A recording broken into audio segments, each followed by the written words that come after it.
What's going on, family? Welcome to the Cinema Goodness Podcast.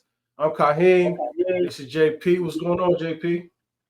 What's up? I'm good. Good to be back. I'm doing, yeah, man. We're back. We got a good one. First time back in a while. We're going to be talking about G20, uh, Fantastic Four, First Steps trailer, and Ryan Coogler Sinners. Very dope film. Can't wait to get into that one. But sit back and relax, grab some popcorn. Let's get into the cinema goodness. First, we're starting off with G20. Viola All right. Davis. Man. Let's go. Right? In an action movie. Let's jump into the summary of the synopsis. When the G20 summit comes under siege, U.S. President Danielle Sutton, Academy Award winner Viola Davis, becomes the number one target. After evading capture by the attackers, she must outsmart the enemy to protect her family, defend her country, and safeguard world leaders in this action-packed thrill ride. G20 is a 2025 American action thriller filmed by Patricia Riggin, written by Caitlin Parrish, Erica Weiss, Logan, and Noah Miller. Film stars Viola Davis as a president who must use her military skills to fight off terrorists who've taken over a G20 conference venue, with Anthony Anderson, Marseille Martin, Ramon Rodriguez, Douglas Hodge, Elizabeth Marvel, Sabrina Impecator, Clark Gregg, and Anthony Starr. Viola Davis in her bag, bro. She's everything, man. Like, she gave me like the Woman King vibes, Yeah. but more political, Americanized, but she still was a badass, Yeah. like, she was dope, bro. So I enjoyed her character. What I was really looking for was I wanted to see, did this feel like a Black family in real life? Because, sometimes the characters, if the writers don't have that perspective, it doesn't come through. Yeah. But I think her and Anthony Anderson, Marseille Martin, and the young man, I honestly don't know his name. I think they did well, as this first family. I will say that Marseille Martin, first of all, let me say this. I came into the movie blank, didn't know it was being made, and didn't know. I knew that Viola Davis was in it, did not know Anthony Anderson was in it, did not know Marseille Martin was in it. Right. So did not know Anthony Starr was in it. So literally every single time one of these people came onto the screen, I was like, whoa. Oh, okay. I didn't even know they were in this movie. Yeah. But and actually, they had Agent Coulson in it, man. They had Agent Coulson. What's his name? He was. Coulson was in it. That's right. Yeah. That's right. Oh, I don't know what his name is in real life. But yeah, I was actually pleasantly surprised seeing those folks in the movie.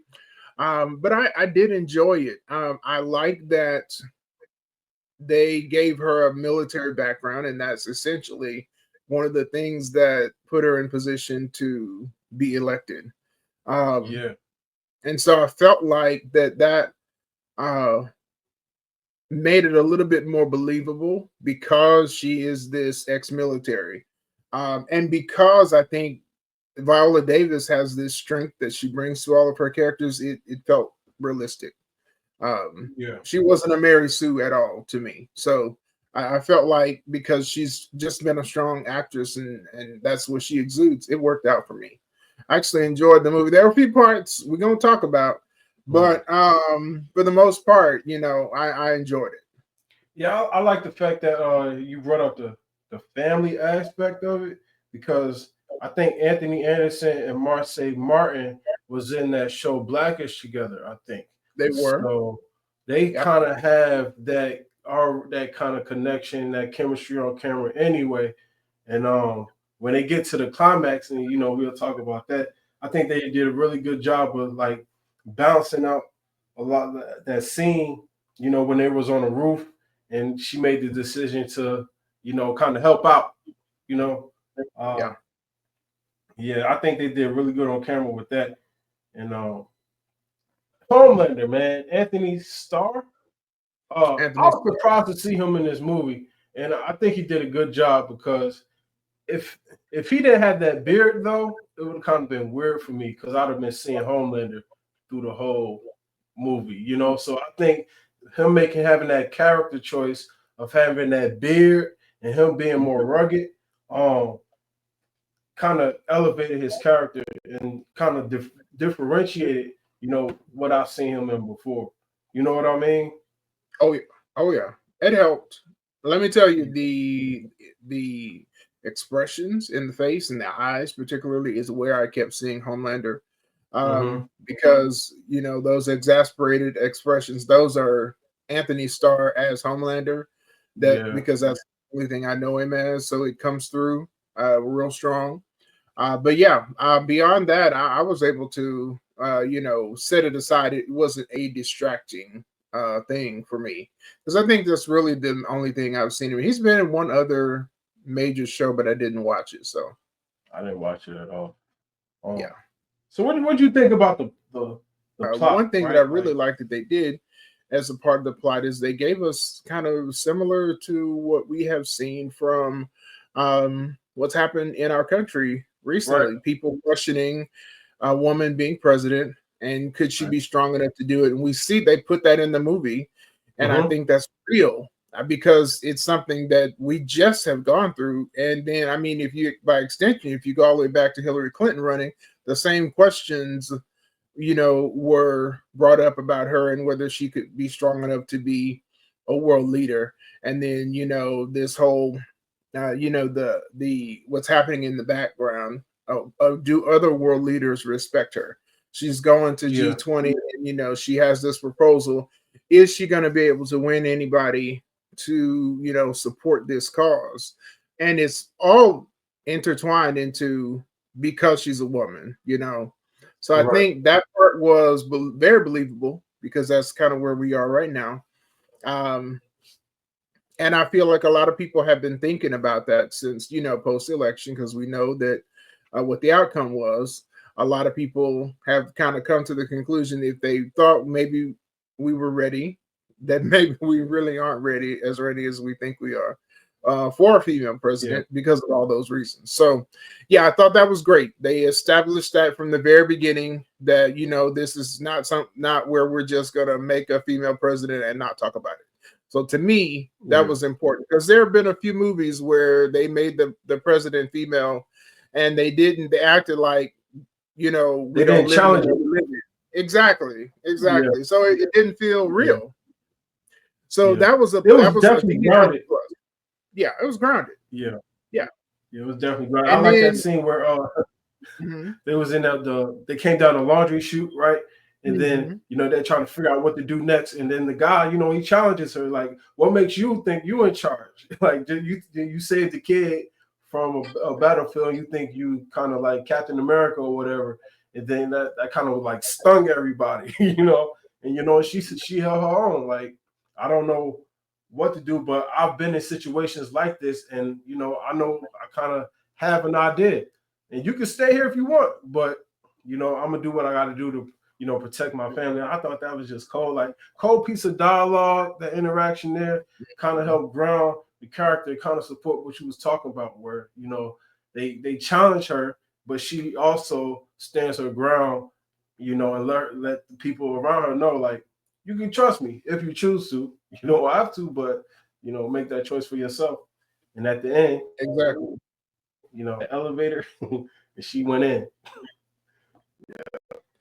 Oh dope, yeah, man. I mean, I think that setting it at the G20, you know, it being at the G20 makes it. I think that is a really good plot point because we're not in anyone's home turf where they would have more access to being able to get there. So it, you know, them laying all of that in, I think is important. I think the idea that they brought in, you know, these private security people, and, you know, there's some foreshadowing as it pertains to private security. And anybody who knows anything about the things that have happened since we were involved in Afghanistan, all those private security companies that, you know, went over to Afghanistan and Iraq, I think that people have an understanding that's a real thing, and you don't know whether you're going to be able to trust them or not because you don't know, where their loyalties lie. So I thought that was good. What did you think about the dynamic between Anthony and Viola as husband and wife? It was kind of, at first, it kind of took me back. It took me a minute.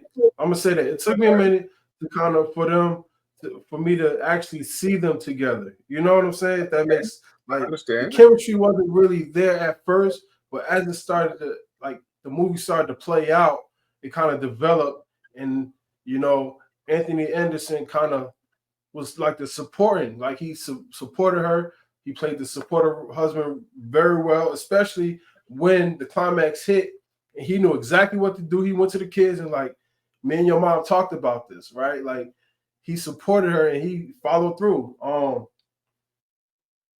This scene was kind of weird. Very real. Yeah, it was kind of like at first I'm like, you froze for a second. Yeah. Hold on, you froze for a second. Okay. You're back. Okay. That felt real though. Yeah, it did feel real. At first I was like, but then as I said, as I started to see them kind of work it out, it became more normalized for me, and I was like, okay, I'm with it. I'm with it. They look good together. But how did you feel about it? I'm with you. When they first, because I think when she first is woken up at nighttime, we don't see him. We see them talking, and we know that Viola Davis is the president. So I'm like, where did he just popped up? Right. So I didn't see it at first, but when they went to the actual summit, they got dressed. Like the scene from them getting dressed and going to the summit for the ballroom portion where everything goes down. That really convinced me. From there until, especially when she ended up in those tennis shoes after she claimed she was gonna wear that was hilarious. Because when she stepped out and she had tennis shoes, I was like, that's funny. Yeah. So they sold me right there. They sold me in that section. That scene, yeah, that scene sold me as with them, and they're only 5 years apart in real life, so they aren't that different in age. I think people think Anthony Anderson is just so much younger than her because he has played younger, and but that's not the case. They're only 5 years apart. Okay, that's cool. That's cool. Yeah, Martin did a good job. At first, I was kind of like, okay, it was kind of extra. Like her getting in trouble was kind of extra. Like y'all didn't really have to throw that in there, but I feel like they needed to in order to get the kids on the trip. Like that was the only reason. Like they threw that in there. But I think they could have did something else. But on the other hand, while I'm talking and I'm thinking about it, like that kind of went with her character, like being this rebellious figure, because she ended up helping, towards the end and being aware of, certain things like connecting to satellites and things like that. So that kind of supported her character. So now I'm thinking about it, it went well. It went well. Yeah, and I'm right there with you. The whole rebellious, the way she was rebelling kind of rubbed me wrong at first, but I can see, because essentially the head of the Secret Service that was doing the security stuff in the White House is the same guy that she was outsmarting to sneak out. So it brought that full circle that she had that understanding of that technology and made it a part of how things came together at the end. So yeah. So that last how she got the two people on her team. That's what I'm trying to say. When she rescued the two the people in the residence, and they ended up pulling the missile boy. You know, Yeah, I like yeah, yeah, that. yeah, yeah. Missile I like launcher. how Well, you have to remember that when this was happening, originally they were sneaking by, and they were just kitchen staff, right? So they were sneaking by, and she's like, "No, I don't want to leave anybody else." So that's when they hatched the plan to, because there was only two guys there, that they felt like they could, get them out and maybe have their assistance. So it made sense for the plot, most definitely. And then it turns out that those two that were right at the front of the kitchen workers line were actually embedded by the South African government to have some operatives in the hotel Yeah. in case anything happens. So it was beneficial that they made that stop essentially. But I think it kind of speaks to her character, because she's throughout the whole ordeal, she didn't want to leave anyone behind, even her kids and her husband. But her the Secret Service agent that was so close to her, he wanted her to understand, hey, you are my first priority. We need to get you out, because really nothing that they're trying to do is going to work if they get you. So, and there are times when she deferred to him, then there's times when she put her foot down. She's like, no. And it worked out. Yeah. I like the stuff that they touched on with the cryptocurrency, like the deep fake stuff. Like it's all stuff that we're dealing with, and they weave that in. Not really We knowing, gotta talk about the deep fakes. not really know Yeah. what's real, what's not. Like how they had you like read like a small paragraph, and they can like manipulate and make you say anything. Like all that stuff is like genius, man. And this is stuff that we're really seeing, like President Trump saying stuff that he didn't say, or uh, uh Joe Biden. anybody saying stuff that They, they didn't they say. did the same thing. They had, like, for example, during the last election, Joe Biden, they had like fake robocalls that Yeah, had these politicians' voices on them, and they had them saying things that they never said and telling people to do this, that, and the other. And I mean, we can attribute the whole fake news thing to Donald Trump, because that's something that he started saying in his first term. But I mean, right now it's real, because the technology is there, and people literally see something and they have to make a determination: is this real is or it real or not? not? Yeah, and That's I mean, they, that's scary. and they say that you gotta say something, you gotta say this is fake, but most people don't. Most people don't announce that this is AI or this is like deep fake or things like that. Like you said, you got to make that determination, man. And it's getting kind Okay. of scary, man. It's getting kind of scary what people doing with the deep fake, man. And Well, let me ask you. No, I'm good for asking a question. mhm. You've been digging into AI more and more, learning more about it, getting more All right. acquainted with it. And we talked about AI before. You know how I feel. I have a love-hate relationship. Uh, so Yeah. tell me, do you believe that any image that is created using AI or video should, by law, it be required that to state that it is generated by AI?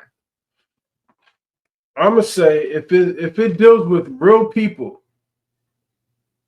I think it should, like, if you're creating something based off real life and a real person, like let's use like Joe Biden for an example, right? Like if you manipulate him saying something that he shouldn't say, you should say that this is deepfake or this is AI, you know, um, Mhm. because that's threatening like real life situations and real life moments and people, that like this could start wars, you know what I'm saying? So yeah, I do think there should be a great level of transparency when it's dealing with like real life people. Now on the creative side, um, I do, I do think so, but because um, creativity and AI is like it goes like when you're dealing with in the creative space, it could kind of be blurred if you work it the right way. Like with ChatGPT, like if you work ChatGPT, it becomes more of yourself and less of AI, if it makes sense. Like at first it becomes it's AI, but when you start dealing with it more in the creative space, I think it becomes more of the artist. So I don't know if I'm answering your question the right way, but when it comes to real life people, real life situations, yeah, definitely. You gotta let people know it's fake, bro. Like this is generated. Or it could cause serious trouble, man. Yeah, I mean, you could cause riots, Hmm. protests. You could cause someone to commit suicide. I mean, it's really, yeah. I think that um, I definitely am in the camp that if it is generated by AI, it should be labeled as such. Should be obviously Hmm. labeled as such, and then you gotta have to figure out what the parameters of that are going to be, because if I tell you that there's a something that's going to put people in a panic, and rioting and looting is going to start, that has to be something that's included. Most definitely when it comes to people, like any video, I'm actually in the camp of ban it. Yeah. I don't see any Reason. beneficial need for generative for, and not even generative, strike that, for AI to be used to create a video of someone saying something that they didn't say. They didn't There say. is the only benefit of that technology is to fool people and to deceive people into believing something that isn't true. And so my opinion on that is that that should be banned. There's no creative use for it. If you want to make a movie and you want a clip of Donald Trump as a president, will pay him to record his clip or get an actor. Yeah. Um, I'm completely against that. As it pertains to creation of artistic, go for it. And to me, if you're going to a movie, you're already watching something that says in the beginning, who made it, and it Yeah. tells you who the studios are, so it's quite clear that Yeah. you could easily identify as part of the work that it's an AI generated effort. But yeah, when it comes to people like what they were doing in this, to me, this is one of the clearest instances in film where they have showed how you can impact the real world with deep fakes. Hmm. um, and so I feel like this is something that people should take seriously, because there's really no benefit in that. Creating videos, being able to create videos with, generated things that people did not say. Man, I think about it like this. Right now in our country, you can be accused of a sexual crime Hmm. and you can never be convicted. There can never be any evidence, and your whole life is literally destroyed. I Yeah. mean, your means of making money, your licenses that you may have from the government. I mean, there can be far-ranging impacts to a person based on this stuff. So, I mean, that's for me. That's why it's a no-go on that part. Yeah. Yeah. I agree, man. I agree. Yeah, yeah. Something has to be done about that. Like this is terrible. Um, Because I don't see any use cases. Show me a beneficial use case of creating a video of someone saying something that they did not say. It just, to me, the only use is to try to fool people. yeah. And some people I've seen like they'll take their family members, like pictures of their family members, and make them say stuff. I'm just like, I don't know. I wouldn't do that, because I had that memory of them when they was alive, and that's what I have. But some people need that as a therapeutic or cathartic thing. So Yeah. I don't know. It's kind of weird, but we're on the like cryptocurrency, deepfake, AI. This stuff is new, and I'm anxious to see where it's gonna go. Because some people are gonna use it for the right reasons. some people aren't, you know, and that's the human way, I guess, you know. So let me ask you about this before we wrap up this. We have to talk about the action parts of the movie. Right. And in particular, because there's action before Viola Davis's character as president gets to action. So Yeah. I want to focus on her action because the other characters were believable to me. Those shootouts, the Secret Service, all that was believable. It was good. What's your opinion on when she finally has to take action into her own hands? I like the way they set it up at the beginning with her training with her guy. You know, kind of like her tutor, I guess. You know, that was her Secret Service agent. Okay, right. Yeah. Yeah, so he was kind of working with her. So they kind of set it up like she's going to be in a position to where she's going to have to, defend herself. And if you didn't watch the trailer, I think that would be a good way of kind of hinting or foreshadowing that she can actually defend herself. And then they had the picture of her carrying the kid, in the picture frame. So they kind of alluded to things like that. And my favorite part was the elevator. I think in that closed confined space, how they kind of shot it and had quick cuts, it wasn't as like, I'm not gonna say unbelievable, but it wasn't like off-putting. Like the way they cut it, it made everything seamless and it made it feel like, okay, in this position, she could actually do some of these things. Okay, not the elevator, the helicopter part, right? That I don't know. I didn't like that part. I feel like they could have did something else.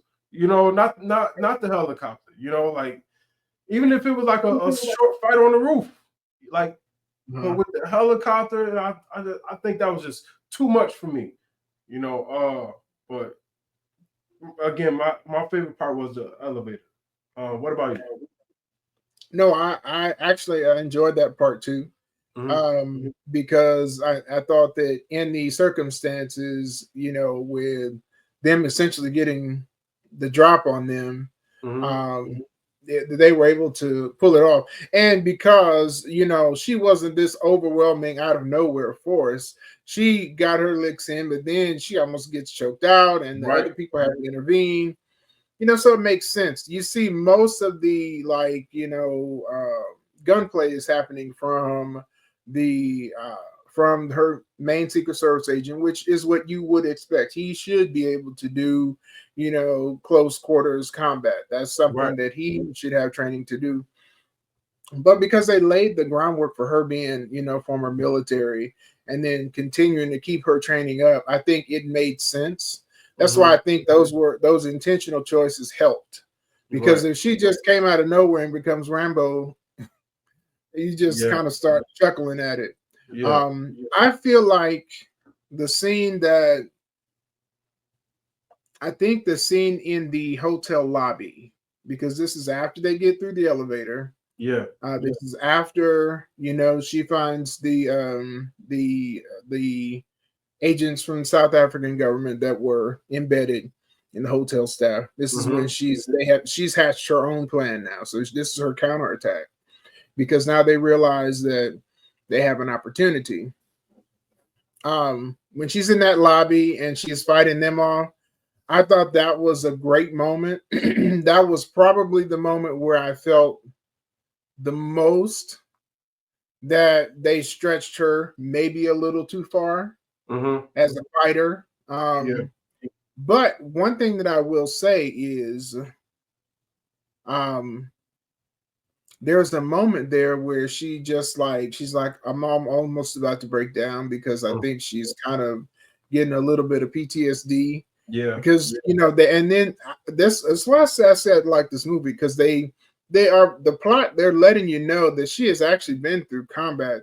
They got this picture of her that helped catapult her into the presidency, but make no mistake, she was in a war zone.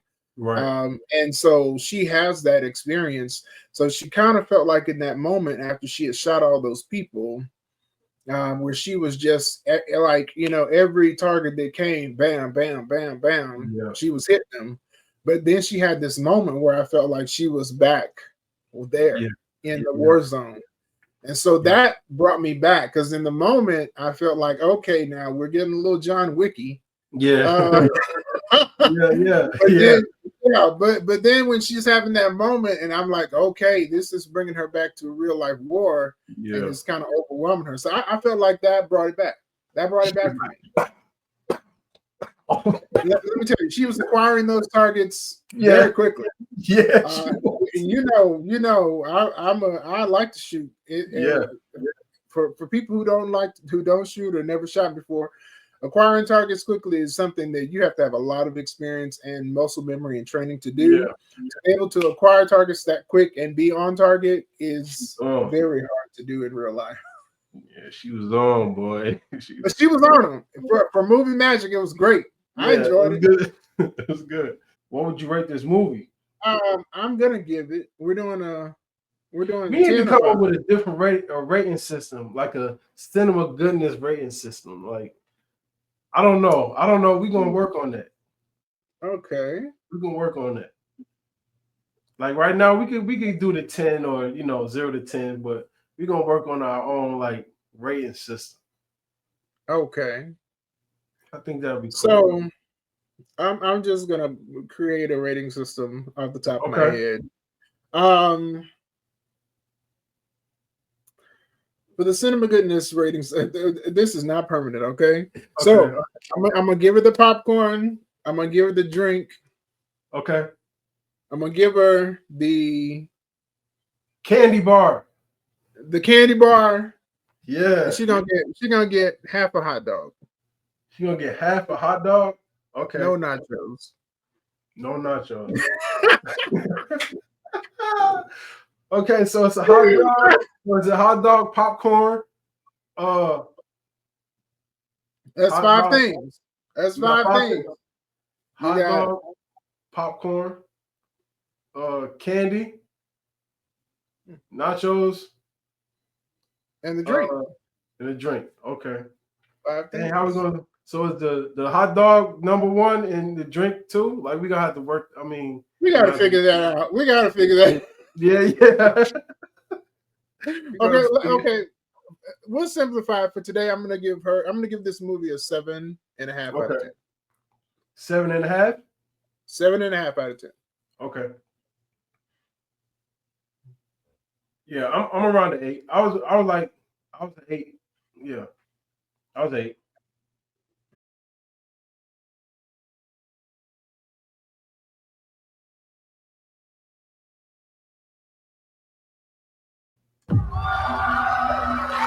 Wow, folks, we all know the story.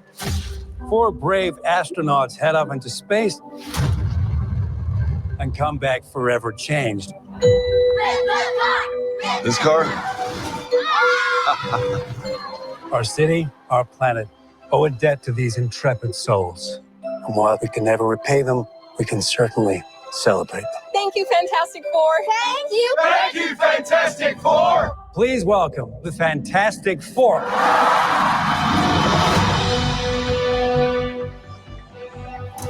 Herbie, how's that sauce looking? Okay.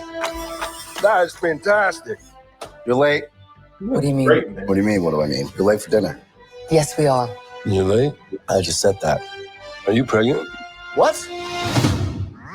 You're gonna be the best mom in the world. And you are gonna be the best dad. Just kidding. You are out of your depth. We are gonna be the best uncles ever. We can do this. Nothing's going to change.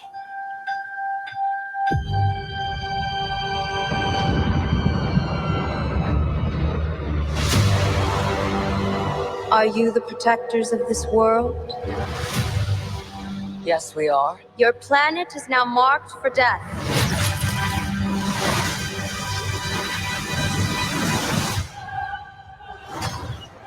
It's my fault. I stretched the bounds of space. And they hurt.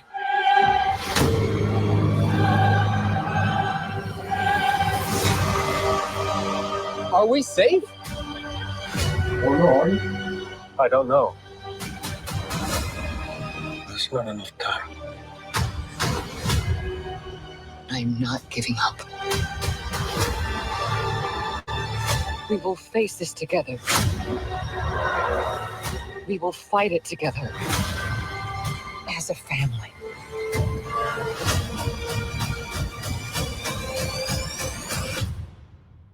Has to be us.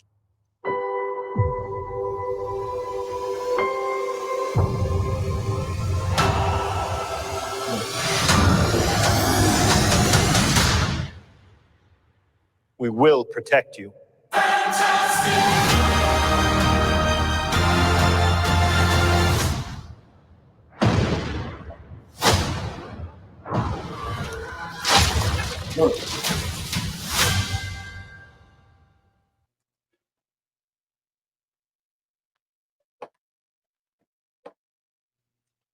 You know, I'm glad it looked like they got Galactus right. Yeah, most definitely. It looked like they got Galactus. Like, what do you think about the tone? Not the tone. The setting. Like, it's giving Jetsons, like old school, back in the day, old fashioned TV type vibes. Like, what do you think about that? Yeah, I think I'm on the fence. I'm gonna say I'm on the fence about it. Well, see, I think the term is retro futuristic, is what they're calling it. Because it looks old, but it includes technology that's actually beyond our world. Now, you have to look at all of this stuff and understand that the multiversal saga is where we are in the MCU right now. Yeah. So they are in a different universe than our MCU characters that we know right now. Mm-hmm. At some point or through some action in this movie, they are eventually going to end up in the universe of the rest of the characters that we know. Okay.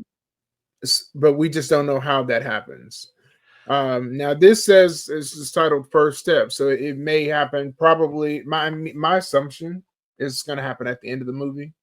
Mm-hmm. Because if you know anything about Galactus, this whole thing is leading up towards that planet being destroyed. Well, you know that it isn't our planet because it's completely differently set up. So since we know it's not our planet, it's going to eventually bring them into the MCU with everybody else. I think that they're cooking up something for T'Challa as well, for us to get a grown T'Challa in the main universe. Yeah. That part, I mean, because I have that understanding that I know that this is not our world with our Avengers, and I can accept it because it does have a very Jets. That's kind of cool because I think it would probably be our first time what a real life Jetsons world would look like. Yeah. So that part is kind of cool. Yeah. Mm-hmm. But what do you think? Are you excited? You said you're on the fence about the setting, but what about the movie? I think it's gonna be great. I love how Ben Grimm looks. They did him perfect, man. The thing, Johnny looks great. You know, like as a Torch. Like I think it's gonna be great. I do. It's just gonna be, seeing where they take it. Like you said, if you didn't watch the movie, if you don't read the comics, seeing how they get us from here to, where we supposed where to we be. know it's going, right? Yeah. It's gonna be dope to see. All right, man. Moving on to without further ado, there you go. Sinners. Sinners, man. Ryan Coogler Sinners, man.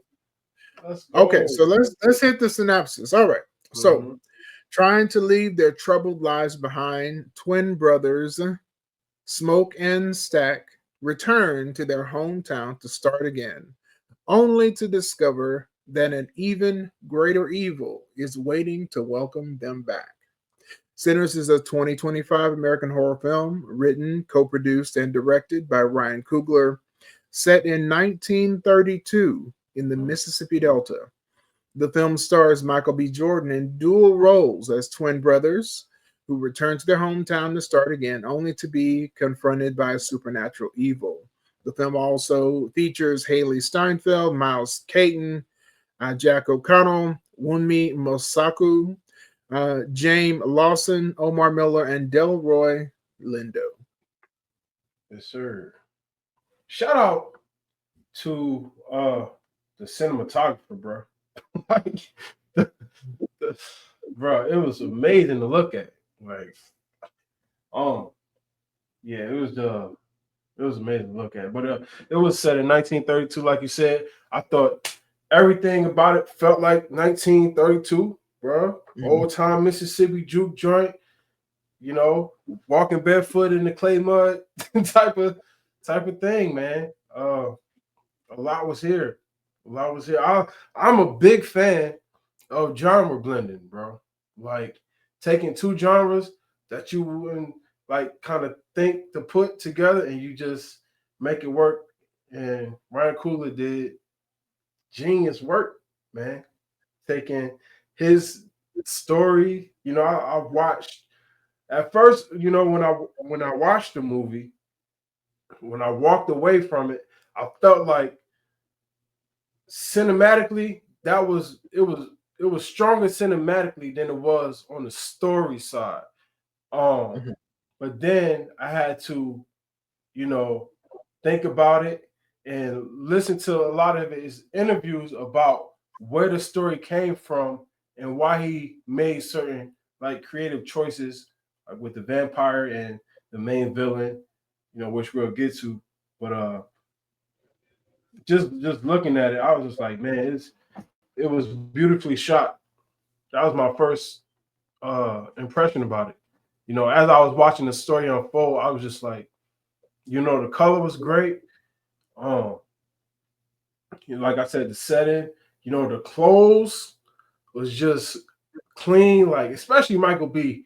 Like the way they had him dressed, man, it was perfect. But yeah, man. What's up? So I really enjoyed the movie as well, and I'm just looking over at the cast here, so I have a good understanding.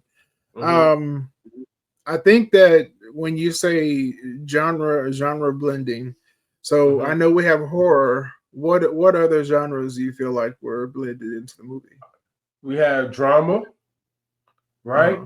Then we got it's not so much horror and it's not genre, but drama, but we also have like a supernatural type of element to it. And it's not with the vampire, it's with Wumi's character.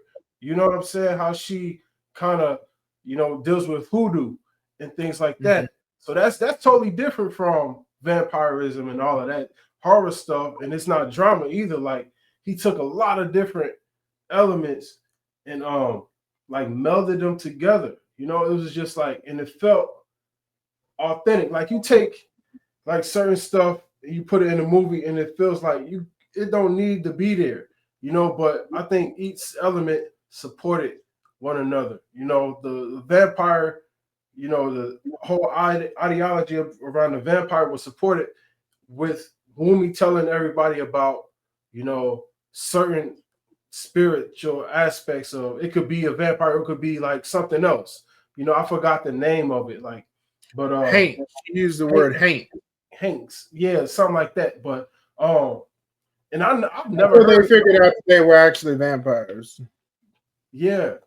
So yeah, just like different, you know, different stuff just melded together. And you know, you got Irish like folklore type things going on. It's just like like what? Like it melded well together, you know, because it makes you think to make you build those connections. How he talked about blues and it being, you know, the devil's music, and then that was kind of like an inspiration for him, like centered around the vampirism and all of that stuff. Man, it was very well put together. I'll say that. I really enjoyed the movie as well. Definitely horror. The period, it's a period piece as well because it's some comedy in there too. There was some comedy in there. I think the characters were funny. Smoke and Stack, their interactions with each other was funny, and how they interacted with other people. But I feel like I would say horror, historical, drama, all of that is in there because and then the overarching theme, and let me add spiritual and music. So there's these elements that are all in there that bring the movie together for me, where it's a whole lot of different things. It is not just a horror movie, it's a period piece drama that essentially, man, it's this. We could have done our whole podcast about this movie if we really wanted to dig into it, but it's set in this period where, yes, we are going to eventually get to vampires, but they introduce this period to you. The horror is the period, though, because of what people were being subjected to. They were in a horror already because of what was happening to them. You're set in 1932 Mississippi. You have sharecroppers that are out in fields picking cotton, which is back-breaking work. For little pay. And then we come to find out, after all of this work that they're doing to make white people money, they are getting paid in wooden nickels. Most of them are not getting paid in real money. That's history. That stuff happened. And when I was in the movie, I remember phrases from my dad. My dad grew up in Mississippi. They didn't do anything agricultural because he grew up in the hood in Mississippi, Sandfield Projects. But he would say things like, "Don't accept a wooden nickel," and I've never even sat around, never Googled to think about, well, where does this phrase come from? That who would ever accept a wooden nickel? But if you're a sharecropper in 1932 and you really don't have many rights, you accept what they give you. So yes, it's a horror, but the people were living in a horror. So I mean, the mixture of the history into this film, and then I forget how can we even forget? It's almost like a cultural documentary as well, because you have all of these historical, all of these cultural aspects. I mean, we've got I believe they were Choctaw vampire hunters. Let me tell you, okay, if I have one major criticism of them, well, I have a couple, but I hate that their part of the movie ended so quickly. And hopefully there will be a sequel, and we will get fully and rightfully introduced to the Native American vampire hunters, because that is an original idea that did not go anywhere in this movie. They literally left because it was getting dark and we didn't see them again. So, Ryan Coogler, if you're watching this, and if you are, thank you for watching this. I want to see another movie with them in it, because that's a thread that needs to be pulled and needs to be developed. But yeah, all of these different factors, super cool. The music and the spiritual part, we got to talk about. Yeah, for sure. So a lot, like Michael B, he's two twins, Smoke and Stack, right? But also they have a cousin. They call him Preacher Boy, and he's bad on the guitar, man. And he wants to play, and his father's a preacher, and he says, the music you playing is the devil's music and all of this stuff. And he wants to do that. That's what he wants to do. And he gets his cousins. His cousin come get him and take him on this trip, right? And he wants to play at the juke joint. And it seems like it's gonna be, a good idea. And it wasn't, bro. And it turned out really quick. I love Sammy, the Preacher Boy. I heard this was his first film, and It was. yeah, I guess he's relative to like the Clark sisters, or No, oh, his mom is a gospel singer. His his he mom comes is to church. I believe Tiffany something Figueroa is her last okay. name. Figueroa is her last name, Okay. but she had a really popular gospel song in the Okay. 90s. Okay. So not the Clark sisters, but yeah, man. I've heard like once the movie was over, I went back and listened to like some of him, like his clips of him singing and stuff, and I was just like, man, he been talented. But I like the fact that they caused this kind of rift between the father and the son early on. You know what I'm saying? Like they kind of opened it with him, kind of opened it with the end of the movie, basically. But how him and his father kind of got on to that, he don't agree with what he wants to do with his life, and it was just like, I kind of remember those conversations when I was a kid about, people not really listening to blues music, because they felt like it was the devil's music and all of that stuff. And, he had that famous phrase, if you walk around the devil too long, he'll follow you home, that type of thing.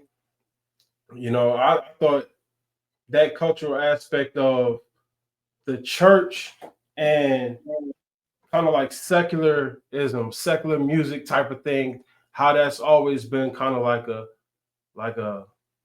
what am I trying to say? Like tension, like a sore spot, for especially like Southern church and things like that. It's like heavily spiritual. And when you talk about blues and R&B and things like that, they're not as accepting of that type of music, because they probably feel like it drives you away from God and those type of things. But I felt that kind of grounded his character. Like Sammy Preacher Boy, is being like, okay, I know who I am and what I want to do. And when his cousins came to offer him that opportunity to do what he loved, he jumped right on the opportunity to do it. And I thought that was a good plot point for his character because it made him kind of like rebellious, and it kind of supported the music that he wanted to play. So, yeah, man. And I feel like his dad kind of made a mistake because instead of his position was that you shouldn't play me, his position was put the guitar down, and don't play music at all. I mean, to the point where in the beginning of the movie, he took his guitar so that he could force him to come to the church. And essentially, he has connected sinfulness with the guitar, which to me is an error because on the biblical side of it, they played string instruments. So to me, if your son is talented, why not encourage his talent in the church? But I think that in that time frame, you wouldn't have had that because, the people that, especially since this is a period piece, their belief was that if you're playing that type of music, you never saw a guitar in the church, especially the black church. The crazy thing is, if you go to the white church, they have acoustic guitars. They've been playing guitar in church, but they had this feeling that if it was a blues guitar, you couldn't use it to glorify God. So his answer was, "Don't play, put the guitar down." And to me, that's a mistake because if your son is gifted, why can't he use his gift to glorify God? And instead of turning him completely away, you actually send him you send him away from God because of your personal opinion, because it ain't even Bible based. It's just, this is your opinion that playing a guitar is bad. And because that's what we taught and that's our tradition, you shouldn't do it if you're going to be in the church. So put the guitar down instead of pick the guitar up and help me, in this church. He had wrong attitude about it. And unfortunately, really he was pushing his son away more than anything. Right. Sure. Delroy Lindo, phenomenal job. Oh yeah. So one thing that kind of stood out to me, like looking at social media, they kind of equated like some of the characters to like the 7 deadly sins. Did you see that? No, I didn't see that. Yeah. So some of it was off, right? So Delroy Lindo played Slim, right? Mm-hmm. So one of the posts I read, they equated him to like gluttony, right? Because he talked about, when I think it was Stack that came to talk to him about, joining the juke joint, whatever. He's like, nah. Yeah, when he came to recruit him. Yeah, when he came to recruit him, he was like, nah, I'll play over this other place every night, and they kind of they give me beer and stuff, and all of this stuff, and it wasn't really the money that he wanted. It was kind of like the beer, Mm-hmm. So the main thing was like all of these people in this juke joint, the main characters, all were sinners in some type of way, and that kind of brought the devil to them, basically. You know what I'm saying? The music too, the music that Preacher Boy ended up playing, but is more so the atmosphere. People just coming to kind of like let loose and shake off, and they had homegirl, the wife came to see Preacher Boy, right? So that's lust. You know what I'm saying? That's yeah, she's but that's lust though. Yeah. Her drive to kind of like get out of what she knows to kind of like have this fantasy, about this boy, this young boy playing the guitar. They had lust, right? And then we have Cornbread.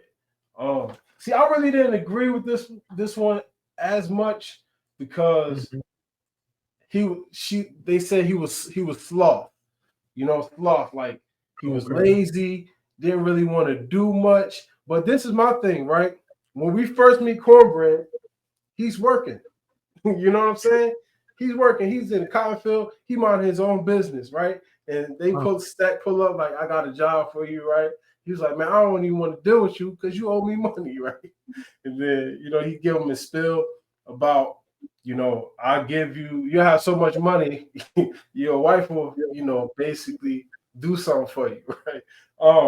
So it was a lot of like stuff that I did agree with, but a lot of them I didn't, and those kind of like the two that kind of stood out to me.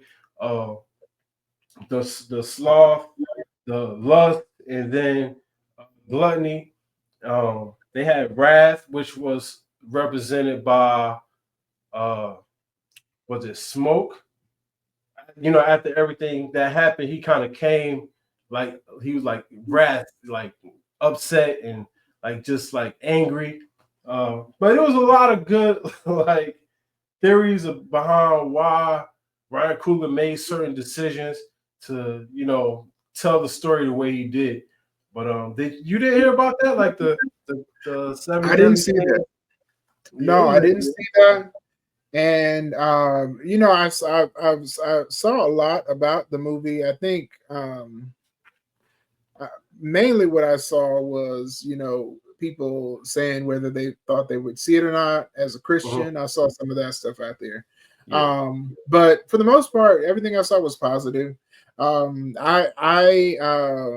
don't have any issue watching it myself. I enjoyed it. Yeah. To me, and this is from the very beginning, because they in the introduction they talk about someone who can play an instrument, and they can. I think the words, because Wunmi Mosaku was the narrator in the beginning, and she was saying that someone can play music so true that it would conjure spirits, and that made me think about David in the Bible. Yeah, like David and Saul, because there was a time when evil spirits would be pestering Saul, and David was the only person who could play because of how skilled he was and how he could play. He could bring calm and bring relief to Saul. So it kind of was interesting. I made that parallel, when I was listening to that. But most definitely the spiritual aspect on that side, not maybe necessarily the 7 deadly sins, but the fact that there's a spiritual aspect to music is something I personally believe as a Christian. I believe that because it's biblical. But even if I wasn't a Christian, even if I was agnostic, you can observe the impact that music has on people. And there are studies about how music impacts your mood and how it can impact your way of thinking, how it can open your understanding of things. So, I mean, music is very powerful. Music is very powerful, and most definitely, I believe that spiritual connection between music. Now, my question is, I don't know about the the people being sinful drawing the vampires. I feel like that the vampires, because they absorb your being when they turn you, including your memories and your thoughts and your talents and all of that kind of stuff. I feel like because he was so talented, when he played, it was a draw to them, but not necessarily because of anything that he was doing. It was more so, to me, it's a commentary on cultural appropriation. Yeah. Okay. Because you have this immense talent that, talented people draw other people to them. And that's true in everything in our world. You don't have to believe in the spirituality connected to music to see it. There are examples of that. When people are supremely talented at something, it's like a draw. It's like a magnet. It draws, like, for example, I mean, just think about how many people who are musicians or athletes, or who have positions of power because of the talents that they have. It draws people to them automatically. If they're male, it draws women to them. If they're female, it draws men to them, or what have you. It's just something about people being really talented. But the idea of the vampires being drawn in, to me, because of the way this movie is set up, and it includes this historical and cultural aspect, I feel like it's a comment on, people of, I mean, all I can say is on white people in America taking the culture of other people, namely Black people, and taking their talent, taking their history, and claiming it for themselves. Exactly. That's why when they came there, they were like, we want you to join us. We want to add you to us. Right. But here's the thing, and I put this in my notes. I told you I had notes for this movie. They were juking. They were enjoying themselves, R&B down. Everybody's having a good time, stomping the floor. When the vampires come and they realize they're under attack, and they send everybody away, they aren't fully understanding what's happening at that particular point. Otherwise, they would not have sent everyone outside. Yeah. But they sent everyone away. And we're at the point where they're essentially in a standoff. So you've got the people who are just figuring out what they're dealing with inside, that's left, the main cast, and essentially everybody that they sent outside. Right. But the point I want to make here is this. They were jigging to down-home R&B music, but as soon as they got turned and they were outside, they were dancing an Irish jig. And that struck me because it's the same message, and that's why it's so cool when you see that these artists like Ryan Coogler are putting this in here. That is purposeful, because you thought that becoming the vampire, you thought that, okay, or rather they're telling you, come out here, You know, even they're making the pitch that, oh, it's like heaven on earth. Come out here and be with us. But as soon as you go out there, you lose all your culture. You lose your identity. Yeah, you lose your identity. Yeah. The other crazy thing about that moment where Remick is the main vampire. Mm-hmm. He was trying to get them to come out there when he was making that pitch. That I wrote it in my notes. That brought my mind to Jim Jones. Because that's the Jonestown Massacre. And if you don't know about the Jonestown Massacre, look it up if you're watching this. Jonestown Massacre was this white guy. He was a preacher in America. And he convinced a lot of people to sell all they had, give all of their worldly goods to him. Yeah, right. On Jonestown's in Guyana. Mm-hmm. But yeah, when he was making that pitch to them, when Remick was making that pitch, it was feeling very cultish. It was feeling very Jonestownish, because when Jim Jones convinced those people to go over there, sell all they had, he was playing on what we saw in this movie. He was playing on the fact that you're beaten down, you're going through hell where you are. And when I found out about Jones, the Jonestown Massacre, I didn't know it primarily impacted Black people. So he went to churches across the country, getting his cult followers. Wow. And he was promising them, just like Remick was promising, heaven on earth, and we're going to have heaven here where everyone is going to be equal. You won't have any worries. And that's what Remick was promising by saying, come on outside, join us. And I was like, whoa, that's a Jonestown feeling for me. And guess what? Those people followed Jim Jones to Guyana to their death. Man. To their death. Yeah. Yeah. And that was in real life. That wasn't a movie. That's crazy. Yeah. Talk about that scene that actually brought Remick kind of to them. That transition from music periods, bro, in one space. Oh, like when I'm watching that scene, bro, I'm just I'm in a time capsule, man. I'm in a time machine. And it's just like, and it's beautifully shot, bro, because it looks like a one-shot thing. Like it's not, there's no cuts. Like you don't see the cuts. It's just like, it was perfect, man. I was just like, oh, it was beautiful, bro. And then they brought it out of the space into like this wide external shot. Remick is just looking at him like, yeah, I found my victims. Like, and then it was like the roof was on fire, like everything was on fire. Like you could kind of see inside of the building, inside of the juke joint, and they was dancing. I was just okay. Like, so you're talking about I got you. So we got to break this down because we got to clarify.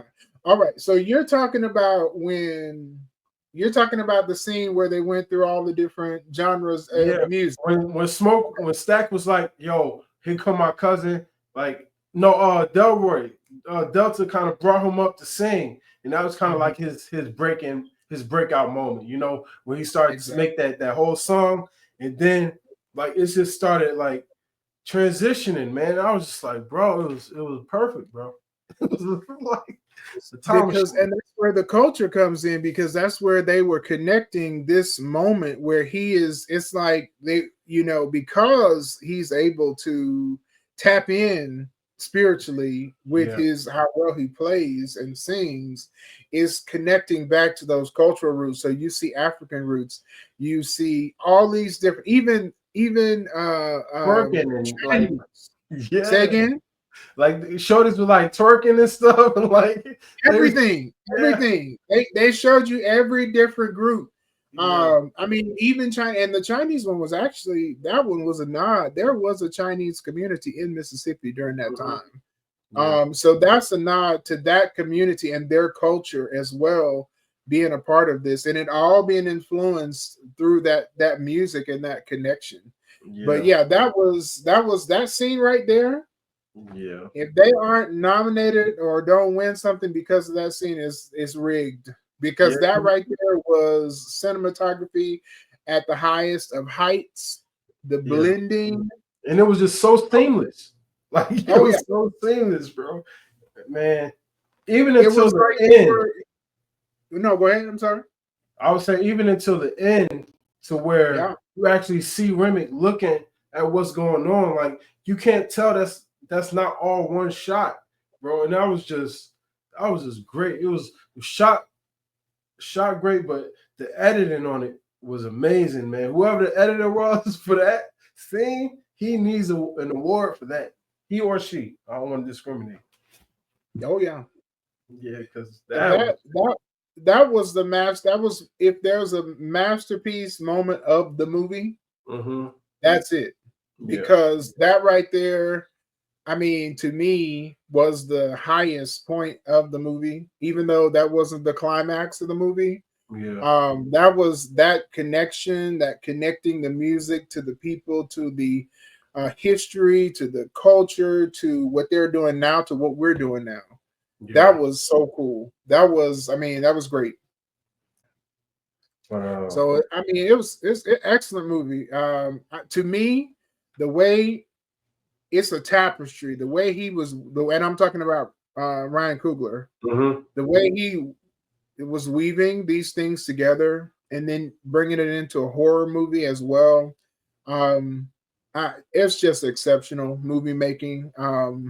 That's the spiritual point on the music is a huge point for me because I feel like it's really important. I think that's something that people miss today, that music is spiritual. If you continually feed yourself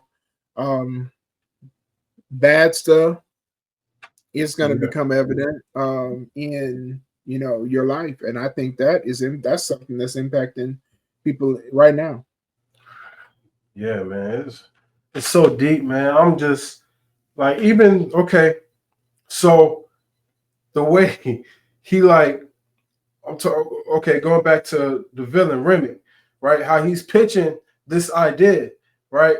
He's like, okay, maybe you don't believe that I'm here for you. Let me tell you what I saw in Neymar. Like they was coming to kill you, like at the end of the day. So he's like using these manipulation tactics like to sweeten his offer. Just like it's the perfect play, like what you said. He's appealing to not the lighter side. He's appealing to the darker side. He's trying to appeal to fear and like lack and all of the stuff that spiritual people say that the enemy speaks to. Like he's speaking to all of those fears and your fear of lack and your doubt in yourself, and how he talked to what Haley's character's name was, Mary, I think it was, about her mother.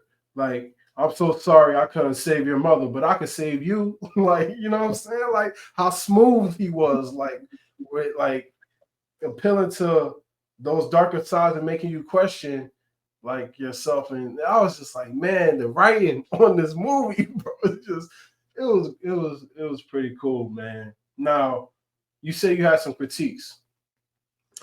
So I already mentioned one.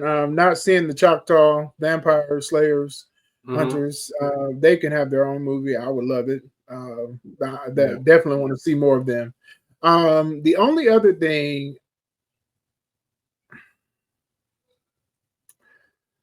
I wanted Preacher Boy. I wanted him to make a different decision at the end. I feel like his decision to choose music, in spite of the potential costs, I didn't like his decision at the end, but I understand it. That's one thing that I didn't like his decision ultimately, but that's not really a critique. As far as critiques will go, the Fake Blood I was not a fan of, and even Michael B. Jordan was not a fan of the Fake Blood. There's articles out there about that.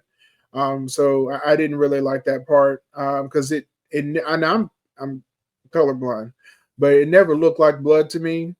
like at Was it all. like pink? It looked like, I don't know, that I didn't. It didn't look like, but it wasn't red enough to me.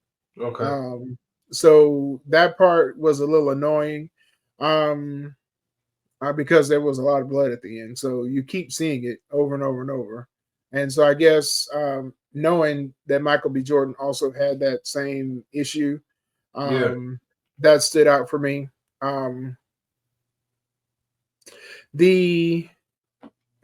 Let's see here.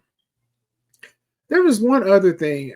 I'm still, and maybe you can help me on this. I'm trying to figure out how do vampires in this world work?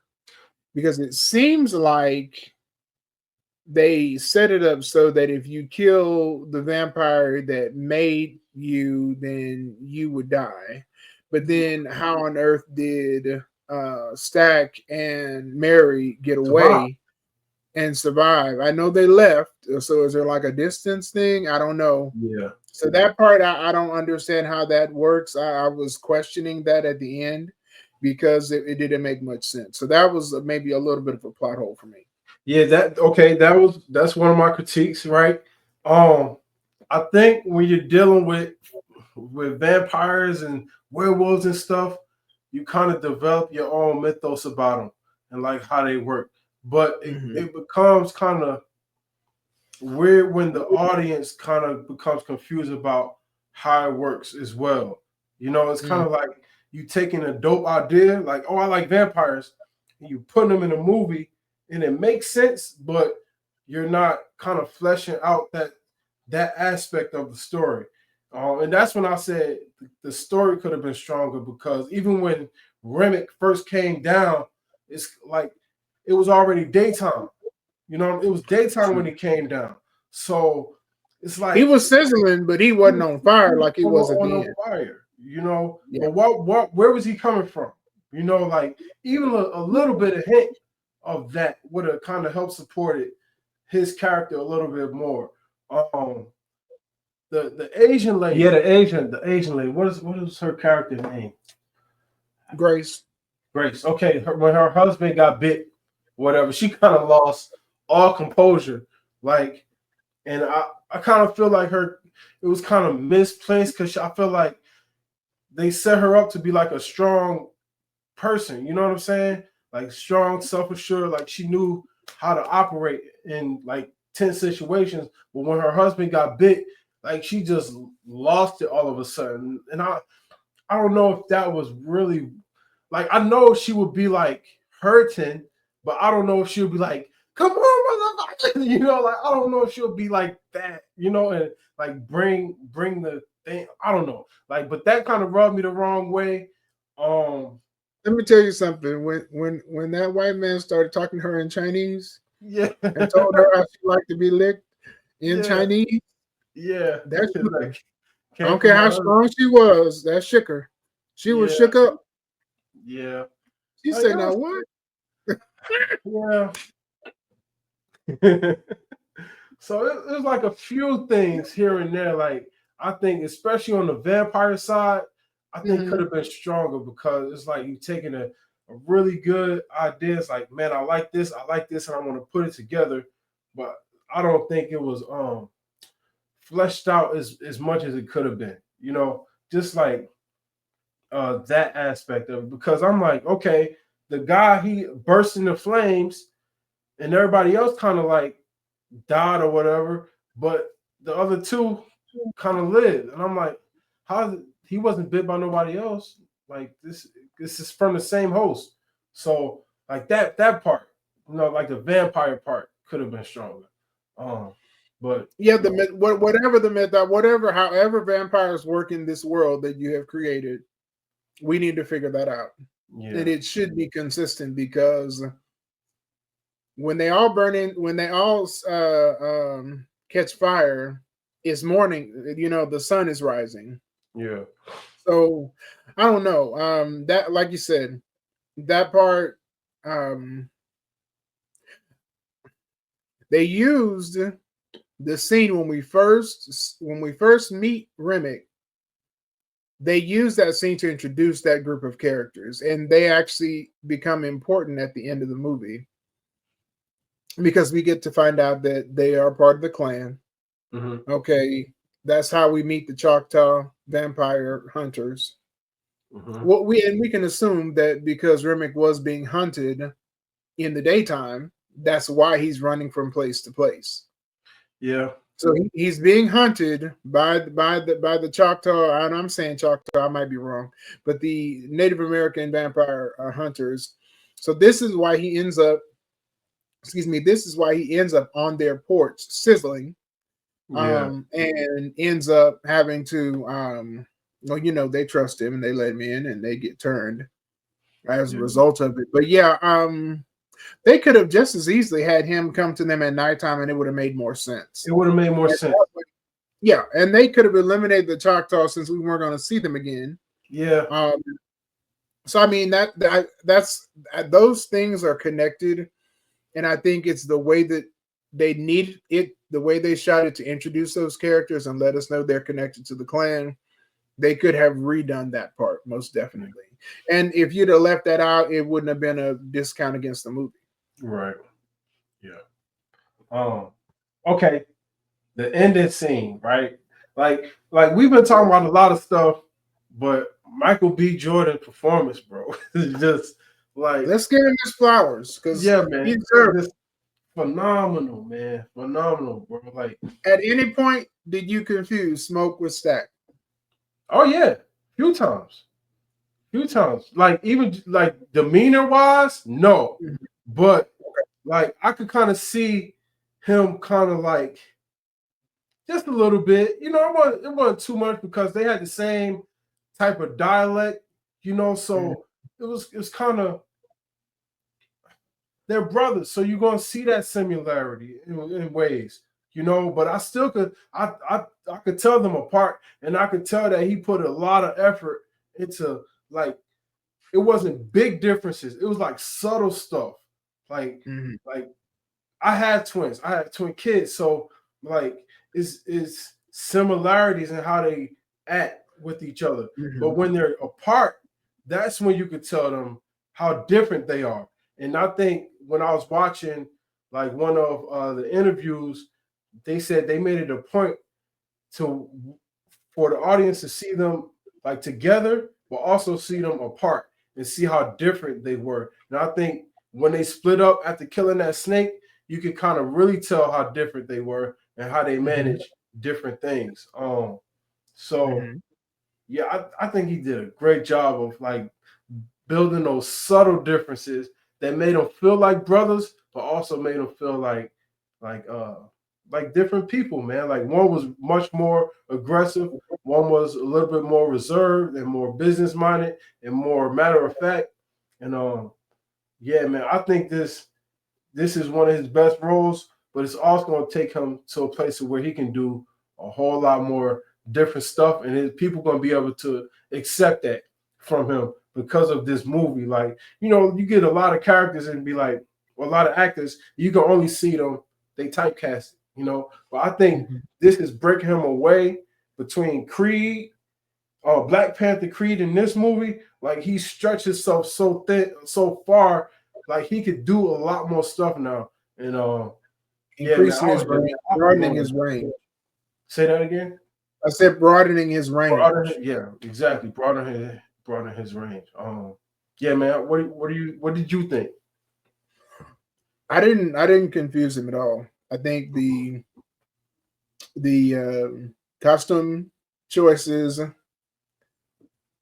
and let me say this first of all. As I was watching the movie, I kept saying in my mind, Michael B. Jordan has to be Steve Harvey's love child, because he looks like a young Steve Harvey so much, especially with the little short mustache. It was killing me. Like, watching the movie, I was like, dang, why he's giving me Steve Harvey, like strong Steve Harvey vibes. But that's the first time I heard that. Really? That's the first time I heard somebody say he looked like Steve Harvey. I'm gonna have to look. I'm about to look at it. Production. We're gonna put it on the screen. This man looks like Steve Harvey younger. Man, he could be his son. He does. He could be his son. With that short mustache, he could absolutely be his son. Let me see if I can. Okay, but forget all about that. That is not exactly what my point is here. Yeah, I know. My point is, I didn't confuse them. Their personalities to me were so different that he did a great job. Mm-hmm. The impetuousness, the immaturity, the spontaneity of Stack versus the way you described, when you described Smoke a minute ago, you said he was more reserved. Mm-hmm. But actually, Smoke to me is the more dangerous of the two brothers, because when it comes down to business, Smoke is not playing with you. Yeah. So although Stack might, pop off and shoot you, mm-hmm. when it come down to business, Smoke to me is the one you really need to be worried about. Yeah, because Stack is playing around and dilly-dallying and finding his snow bunny and all of that. Yeah. Smoke is the one that's about the business. So I mean, that's how I see it. Even though he is more reserved, I feel like his character carries more pain. And you feel that from Smoke distinctly from his brother. That is like driven home when it's like they both find their old girlfriends. Yeah. He goes back and he's there with Annie. Yep. So when he goes to meet Annie, and we come to find out that they had a child that died, he starts making more sense. Because now, and you also add in, he was in the military. Yeah. He's seen some stuff in the military. So to me, his character is way more layered than Stack is, because you can see that pain that he has behind, this child. And just like in real life, you lost a child, you've had this great tragedy, and you run away from it. So, he ends up going to Chicago, and then the brothers come to find out the same attitudes that people have in the South, people in the North have those too. They just are not on the farm. Right. That's one of the things where when I hear people say, "Oh, I couldn't live in the South," let me tell you something. Some of the most racist people in our country are people that were on the East and West Coast. They were not in no agricultural South. If you think racism is a Southern thing, you are mistaken. Yeah. Some of the most proven, most racist police forces are the LAPD and the NYPD. Okay, so nowhere near the South, but they come to that realization. That's why they come back to Mississippi, because they know that, it's the same thing. Might as well come back home. And so getting back to Smoke, that pain is there. It actually informs his character. It's why he's more methodical. His military background, you see more coming out because it's, being very logical. I see that in that. So to me, the difference between the two is huge.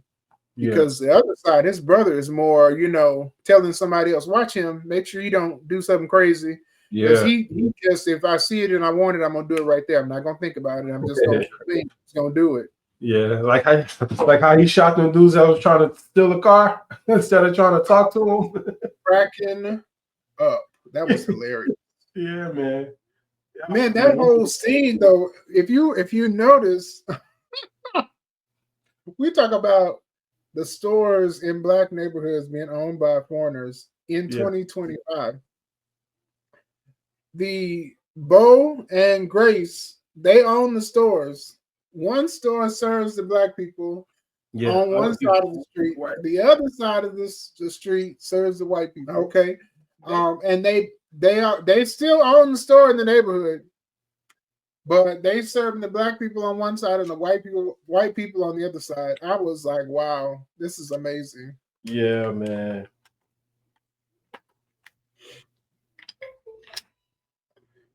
Yeah, but again, bringing that history in, I enjoyed it.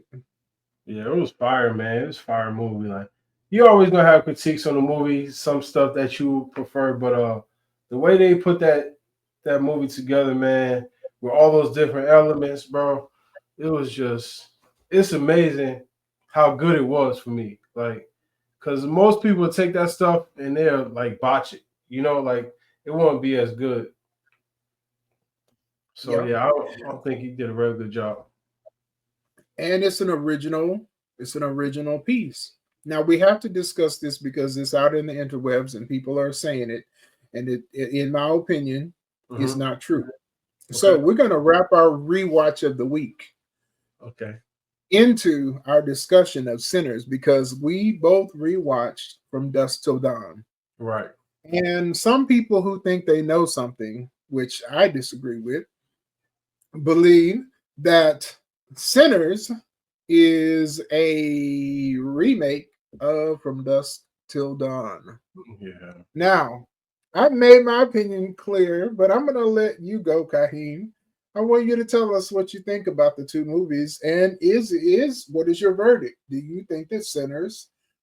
Some people even they were as audacious to even say it was a knockoff From Dusk Till Dawn. What say you? The Cinema Goodness Podcast Rewatch of the Week. Okay, I'm gonna say it real quick because I don't know how much time my camera gonna hold. But Okay. I would say I don't think it's a remake. I don't think it's an extension of, but I do think that there are some things that have similar things. There's similarities. Okay, you have two brothers, both are Mhm. rebellious, right? They're crime centered, and they're looking to make a play. What I am going to say is I think there are similarities. Like two brothers, kind of like looking to like make a play, and they end up in a situation that involves vampires. They both had this. It's centered around like a juke joint or a bar type situation, and vampires appear. It like pop up out of nowhere in a situation that you didn't expect. So those type of similarities are there. Now I describe it when I first saw the trailer. I describe it as like Dusk Till Dawn ate some gumbo, and when it ate some gumbo, it kind of like enhanced the flavor and made it right. Like Quentin Tarantino's level of storytelling is so exaggerated. There's never going to be anything like it. Um, and he just so far out there. So like, there's a lot of comedic elements in From Dusk Till Dawn, and like even the time period is so crazy. Like the special effects was nuts. He gonna have the blood splashing, the extra stuff, but I think there are similarities. Like I was reading some stuff and he said that was one of the inspirations, but there's so much more in it to where if you watch it, it's like, okay, I can see the similarities, but it's nothing like it, like, and we, like storytellers, black people, we got our own swag. So of course they're gonna have like certain similarities, but it's not the same movie. It's nowhere near the same movie at all. But I do see that parallel with the two brothers visiting that bar, or and in that they thinking it's gonna be a regular night. They're gonna come up with a play, and it don't turn out the way they thought it would. And then that's the similarity. Other than that, no. But yeah. Okay. Well, let me give my points. If you're listening, you already know. I don't I got think you on the that. full screen. Thank you. Single me out, as they say. I don't think that the comparison of the two movies is accurate or fair. Honestly, I don't even feel like these two movies are in the same genre.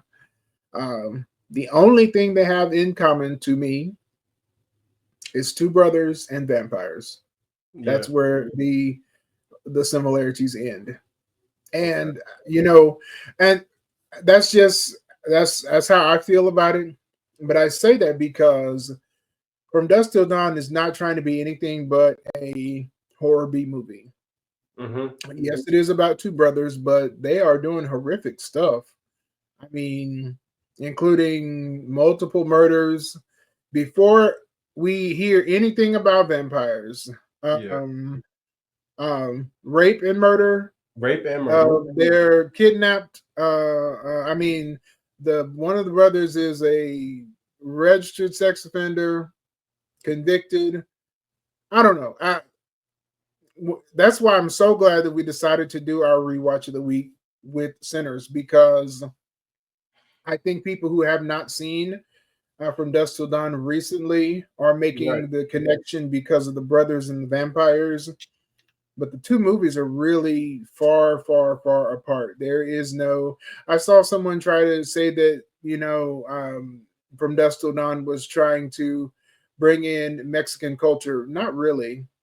It was set at the Titty Twisters nudie bar just over the border in Mexico.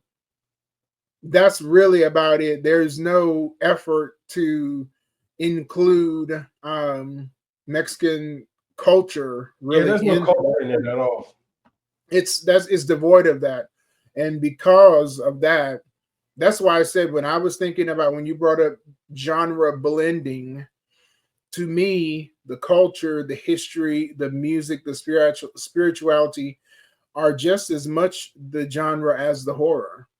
And it being a period piece set in the horror of 1932 Mississippi, before we get to vampires, they were already in a horror. So that's why they just aren't the same for me. The overarching spiritual connection between music and what's going on in the supernatural is also a big, huge difference between the two. So those are my comments. I can say, okay, if the director says that he was influenced or inspired a little bit, but for some of these people who are saying it's just From Dusk Till Dawn with a black cast, it couldn't be farther from the truth. That's ignoring what Sinners actually is as a movie. And that's my 2 cents. But we got to get some ratings in here. Let me. We've given everyone some flowers. Let me give Annie Wunmi Mosaku some flowers. Oh yeah, for sure, bro. I love her character. I'm a fan of her as an actress. Oh yeah, she's knocking it out of the park with every role. We started seeing her in smaller roles, and now she's just she was great in this. Yeah, definitely, man.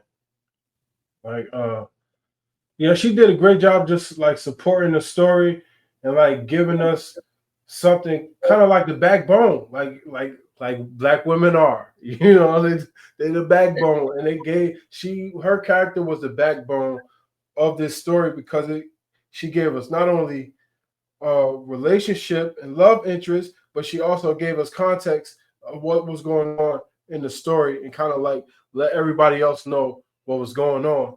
And without her, everybody would have been oblivious and been trying to figure out what the hell to do. I'm just mad that they killed her. I want her to live. Yeah. It's unfortunate that her character wasn't able to survive. But I think on the other side, where they show this afterlife scene of her, and you're seeing smoke cross over, and she's breastfeeding the baby. That was a beautiful scene, wasn't it? That was a beautiful scene. The way that was shot, it's giving me vibes of Maximus in the fields of wheat, right? Going to be reunited with his family. Yeah. That was really beautifully done. And then he came back to this side just long enough to make sure that darn Ku Klux Klan member didn't breathe another breath. That was excellent too. Yeah, it was excellent, man. Oh Need to be man, so finished. much about this movie, bro. I hope they do a part 2 or like an extension of this because he could keep this type of thing going. If you're ever interested about a story about werewolves, Ryan Coogler, I got one. I got one, and it's dope. But that's neither here nor there, man. What would you rate this movie, man? It is a strong 9. I'm at the 9 to 9.5 out of 10. Yeah, man. Really strong movie. Yeah, I'm a 9 too. Man. It was dope. But I still have my critiques. Man. And but other than that, bro, it's a great movie. Great movie. Finish this off. It was good to rewatch From Dusk Till Dawn too. Yeah, George Clooney was amazing in that movie, though. I ain't gonna lie. Like, oh yeah, that's kind of like the only movie that I've seen him in where, like he made me laugh, and I was just like, yeah, I could see him kind of being like this. Like he was real rough around the edges, man. Him and Tarantino complimented each other really well. Salma Hayek, that's kind of like when she blew up.